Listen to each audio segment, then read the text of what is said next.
Hey everyone, welcome to Ian and Friends. I am FloBikes Senior Editor Ian Dille. And I am Michael Sheehan, Ian's friend. Today we are going to give you a recap of what happened in the weekend of cyclocross racing. Look ahead to this coming weekend, where we are going to introduce you to, and I'm being completely serious, one of the most exciting stories, if not the most exciting story in the sport of cycling right now.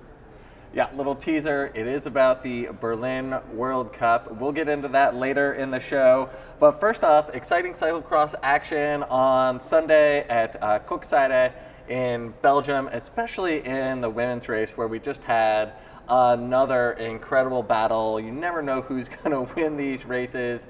Marianne Vos back in action. Attack from the gun, but faded soon after. And then out of nowhere, Denise Betsema, who really emerged on the scene with a third place finish at the European Championships, attacks on the last lap and just rides away with her first World Cup win.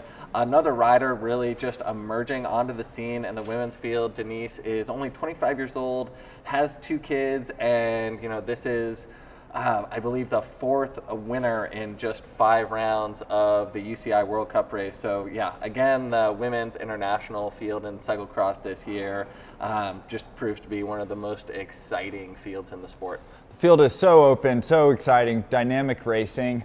Moving over to the men's side, exciting news. Guess what? Mathieu van der Poel has won another cyclocross race. It's still another masterclass by Van der Poel. I believe it took him 2 or 3 minutes this week to get away. But a solid ride by Wout van Aert also. Rode a more patient, conservative race.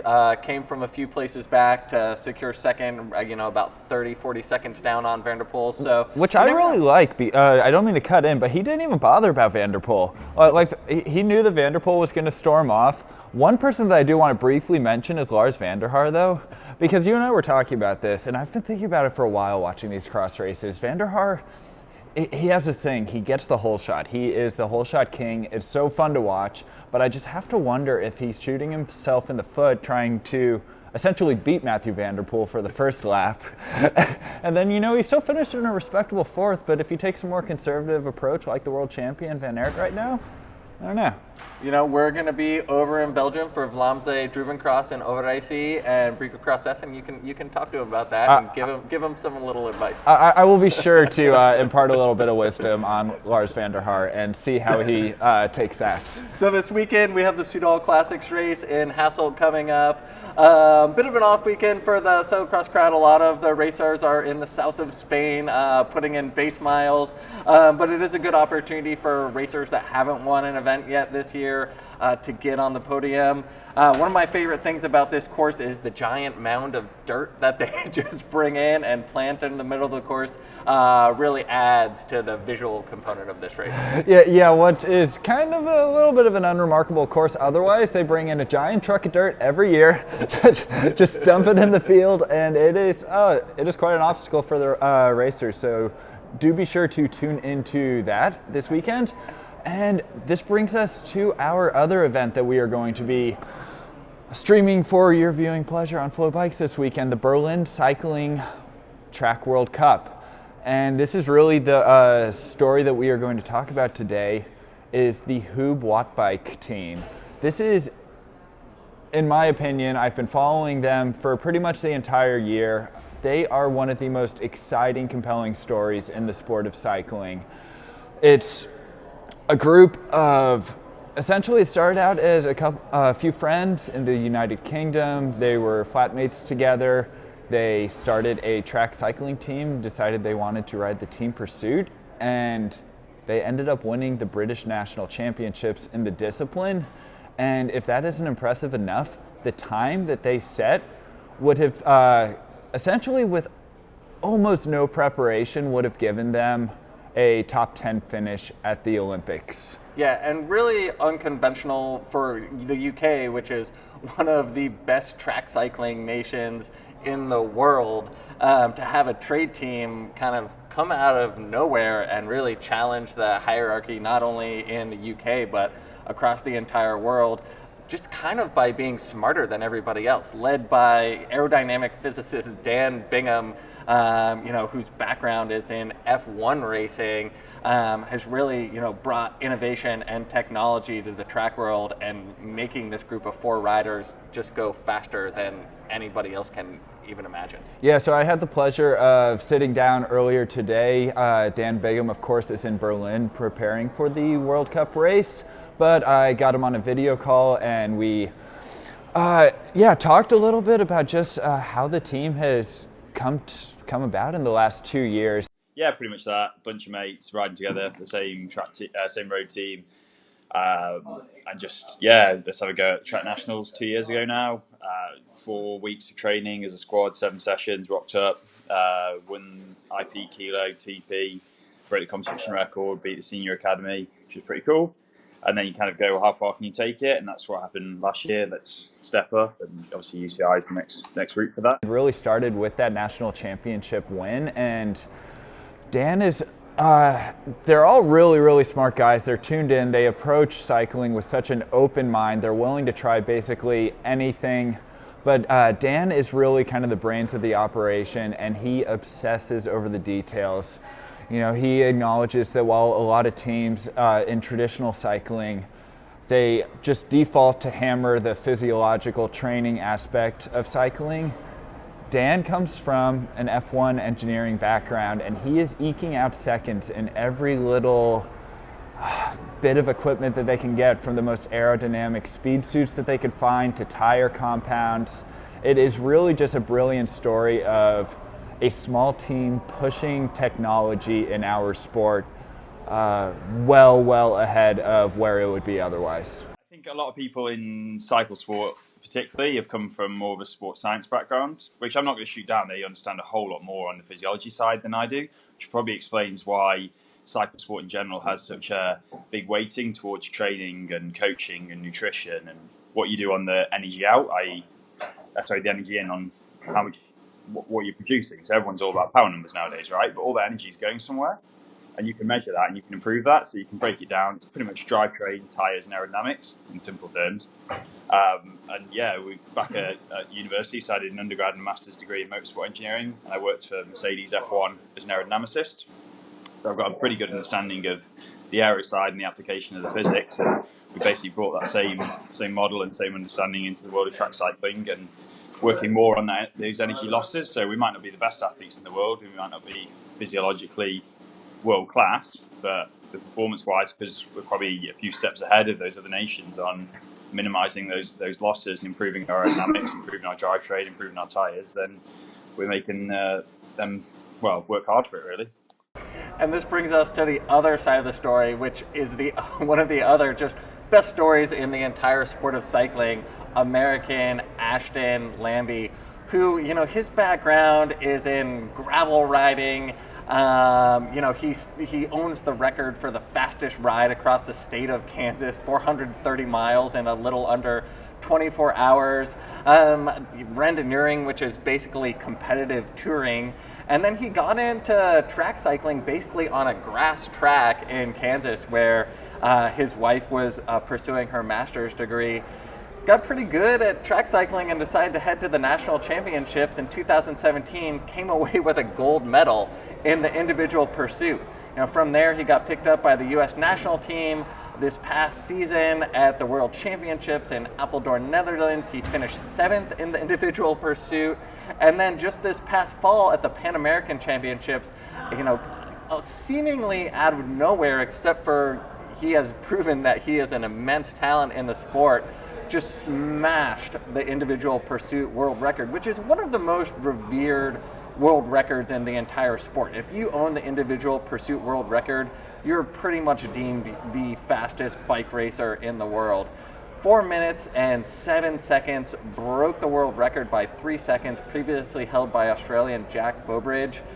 And now Ashton is joining the Huub Wattbike team. So you're basically combining one of the most unconventional backgrounds in terms of entering the sport of track cycling and one of the most unconventional teams in the sport, and bringing the best rider in the world to what may be the best team in the entire world.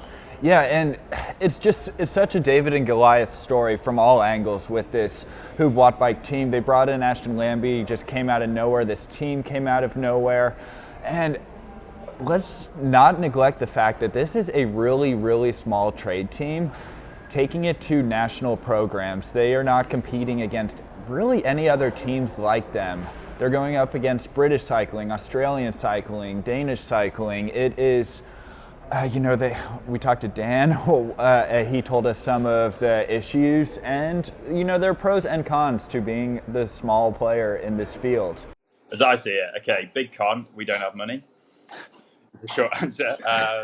You're playing against people with millions of pounds, quite literally. So you look at British cycling; their total budget for a 4-year Olympic cycle, including sponsorships, north of 40 million quid. Yeah, so we're on around 60,000 for the whole year, including all our staffing, all our travel, hotel, accommodation, all our equipment. So we're pretty tight. No one's on a salary, that's for sure. So that makes life hard in some ways. You have to be quite considered in how you spend your money. You can't be wasteful with it, that's for sure. But on the other hand, I'd say that our major advantage is that we're so small, we're quite nimble. We can do things as and when we want to, as quick as we can do.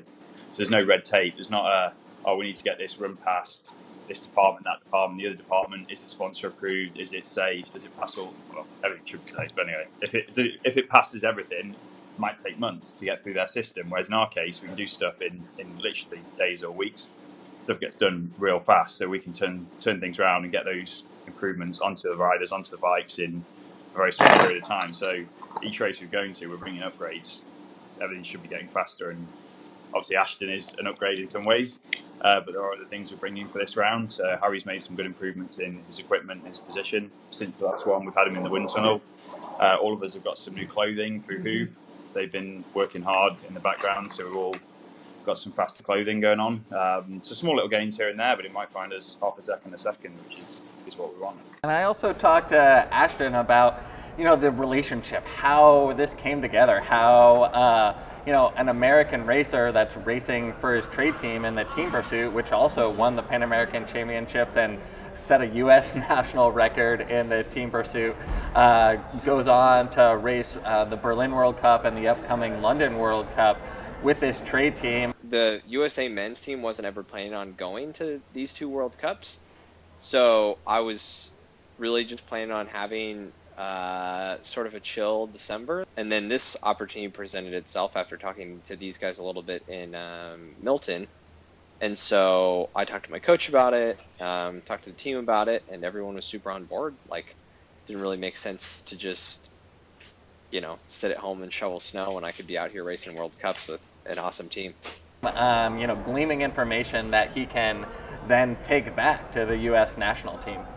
Is there a concern with Huub Wattbike that you're coming to their team, you're learning a lot of their secrets, their techniques, what they're doing, and then you're going to be able to take that back to the U.S. national team at the World Championships? Have they thought about that? They've thought about it. I mean, there's definitely stuff that I know I'm not privy to, and I'm 100% fine with that. It definitely, I wasn't intending to come over here as like some sort of secret spy mission to like steal all their stuff. Like, the stuff is not necessarily stealable.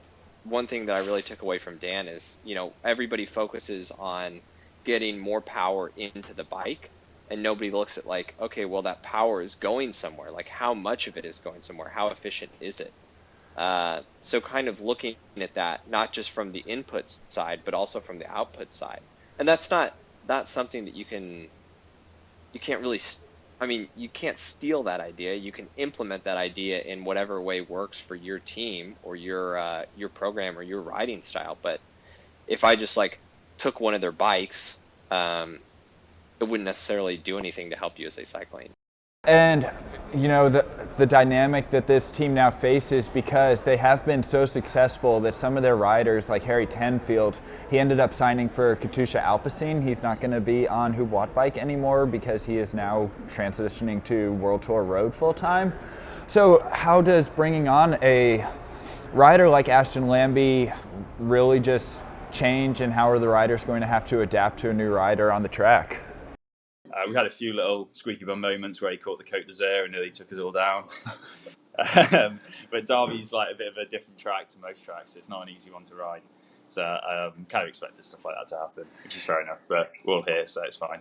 Yeah, so it's going to be a super exciting race to watch. The team pursuit at the Berlin World Cup. Tune in, watch on FloBikes. We'll be broadcasting it in Canada, and we'll be back with an update on how everyone performed. Yeah, and do keep an eye on Huub Wattbike. We also have the London World Cup after Berlin live on FloBikes, and this is, of course, Huub Wattbike's hometown race and is really going to be the crown of their season. And Ashton Lambie will be racing with them. And how about we go ahead and just put the full interviews on the site as well, if anyone is interested in listening to what Dan Bigham and Ashton Lambie have to say. Yeah, definitely head to our site, watch the full interviews, and we'll see you soon on another episode of Ian and Friends. Thanks for joining. You just gave me more work,